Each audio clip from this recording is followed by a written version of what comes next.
Yo, what's up? It's Sixless from Space Station Gaming, aka Little Snake Boy, and I'm going to show y'all how to be a snake god. First of all, you have to learn what types of grasses there are. You have the grasses of aerial, which you can have short patches, you can have tall patches, you have darker and lighter ones in certain areas.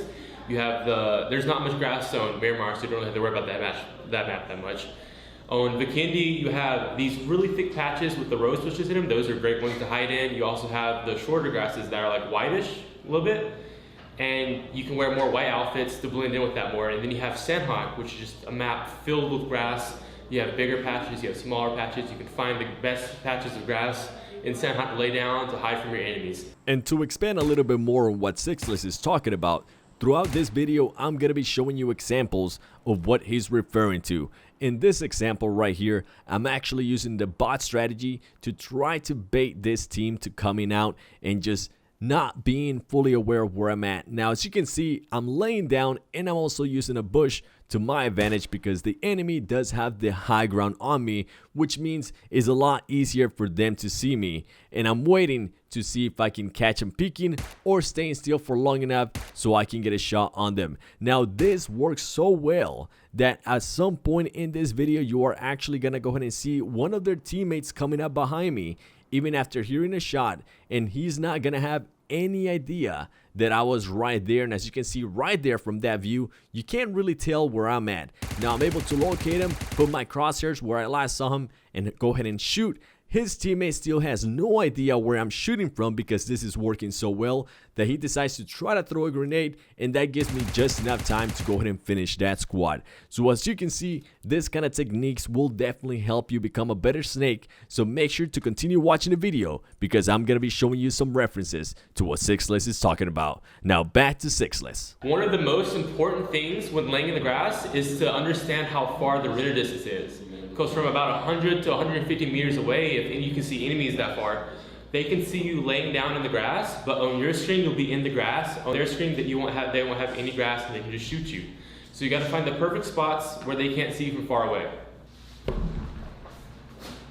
Alright, back at it again with an episode of How to Snake.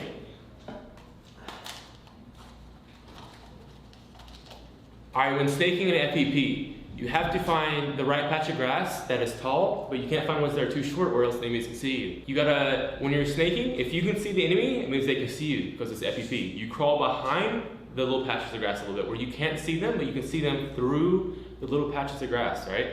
That's another great way to hide from your enemies when they're finding you late game. And to expand a little bit more on what Sixless is talking about, I'm gonna go ahead and show you this in-game clip.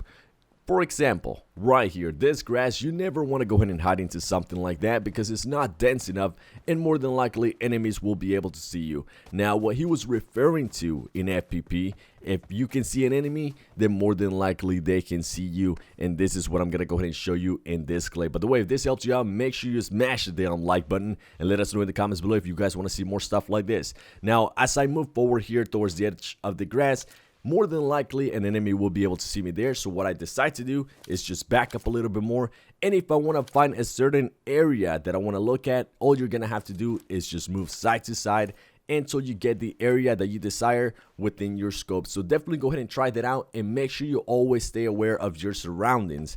That way you don't end up laying super close to a patch that might not have any grass, and you're gonna be able to get spotted super easy. Now let's go ahead and go back to Sixless for more tips.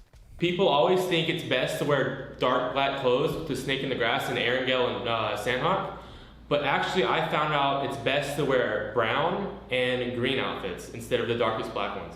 Because when it's really dark black, you can see the black patches in the grass, which is unnormal. But if you have a more brownish, people can mistake it for dirt patches. Just like the same with green, it'll blend in with the grass a little bit. Going along with the clothes, you can also take your backpacks off so you're lower in the grass, where if your backpack is on you when you're laying in the grass, it'll pop up a little bit. It's best to take it off late game situations so that you can hide from your enemies better. In-game scenarios where it's a 1v1 can determine if you win or lose when you're snaking. The best way to win a 1v1 at the end is to find the high ground in the grass and crawl slowly toward that way so you can see down on your enemies if they're down at the bottom of the ravine. Also, one thing to take in when snaking is you can crawl about 3 meters per second. So you can calculate that into the time the zone's pushing. So if the zone's 60 meters away and you have 25 seconds to get the zone, you can either stand up and run a little bit, or you can take a little bit of zone damage.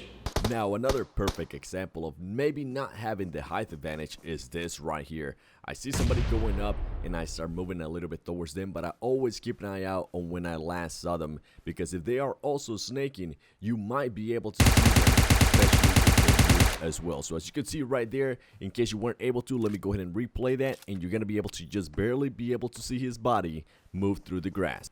Now, it's going to be very subtle, but as you can see right there on the top of the screen, you're able to see any movement. So as soon as you see that, make sure you shoot them, because if you can see them, then more than likely they can see you too. My favorite map to snake on is Aaron Go, because I played Aaron Go so long that I know every good spot to snake on. Sandhawk has amazing snaking spots too, as well as Bikini. Miramar is more of a sandy map with more ridges and hills, but you can also transfer your snaking skill to there as well, hiding in the little dips that they have.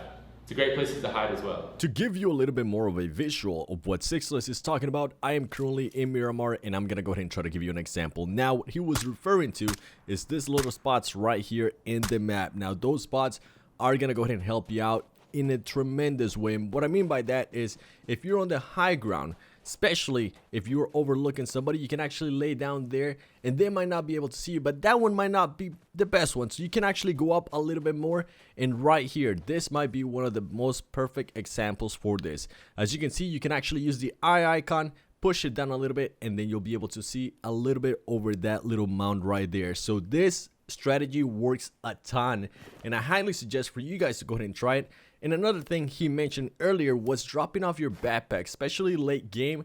That's something you can actually go ahead and do. And something that I started to see more about is people actually go ahead and use their backpacks to bait the enemy team by just dropping off their backpacks in a bush or somewhere else like that, waiting for them to go ahead and shoot that, thinking that that's an actual enemy team. And as soon as they shoot, they'll give away their position, which in turn will give you a better chance at killing them and obviously winning the game. Hopefully this helps you out. Now let's go ahead and go back to Sixless. Snaking in FPP and TPP are two completely different things. In FPP, if you see the enemy, they can see you. But in TPP, you can be laying in the grass, and there could be a guy behind a tree TPP peeking you.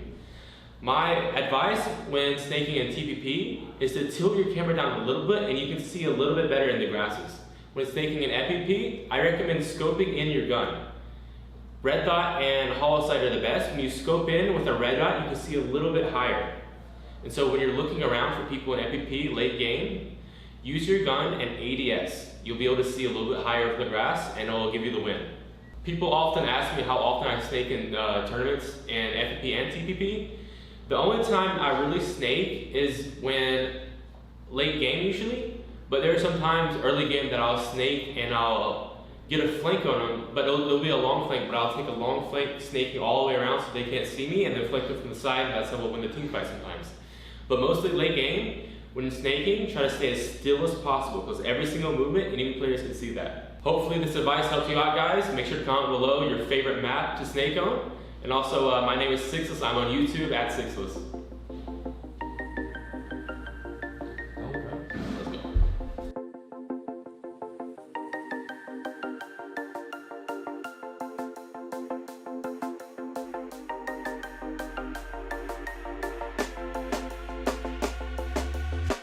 When you want to get off the darkest ground, but gravity pulls you straight down.